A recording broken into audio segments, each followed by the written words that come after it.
Hi friends, கதை கேட்க நீங்கள் வந்துட்டிங்களா? கதை சொல்ல நானும் வந்துட்டேன். வாங்க கதைக்குள்ளே போகலாம். திருமண வாழ்க்கையின் ரகசியம்.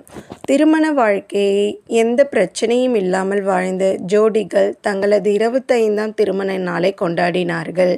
ஊரையே கூட்டி விருந்து வைத்து தங்களது திருமண நாளை கொண்டாடிய தம்பதியரை பற்றி அறிந்த அந்த ஊர் செய்தியாளர் ஒருவர் அவர்களை பேட்டி எடுத்து பத்திரிகையில் போட விரும்பினார்.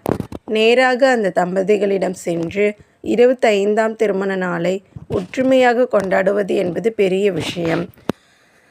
இது உங்களால் எப்படி முடிந்தது? உங்களது திருமண வாழ்க்கையின் வெற்றி ரகசியம் என்ன என்று கேட்டார். இந்த கேள்வியை கேட்டதும் அந்த கணவருக்கு தனது பழைய தேனிலவு நிகழ்ச்சி நினைவுக்கு வந்தது.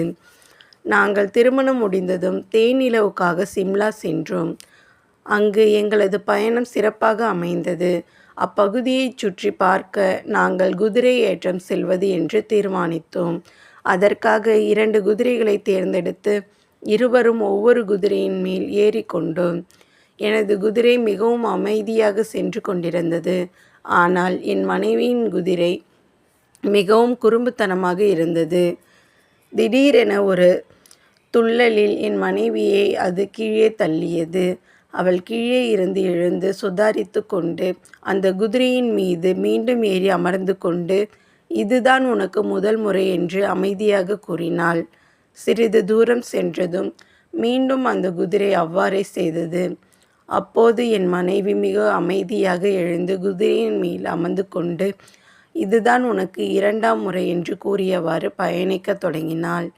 3ஆம் முறையும் குதிரை அவ்வாறே செய்ததும் அவள் வேகமாக அவளது கைத்துப்பாக்கியை எடுத்து அந்த குதிரையை சுட்டு கொன்றுவிட்டாள். இதை கண்டு அதிர்ச்சி அடைந்த எனக்கு மிகவும் கோபம் வந்துவிட்டது. நான் அவளை திட்டினேன். ஏன் இப்படி செய்தாய்? நீ என்ன முட்டாளா?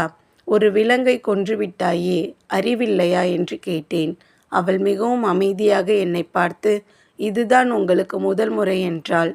அவ்வளவுதான். அதன் பிறகு எங்களது வாழ்க்கை மிகவும் அமைதியாக சென்று கொண்டிருக்கிறது என்றார் கணவர். இப்படித்தான் பலரது வாழ்க்கை சென்று கொண்டிருக்கிறது. உண்மைதானே? Okay friends.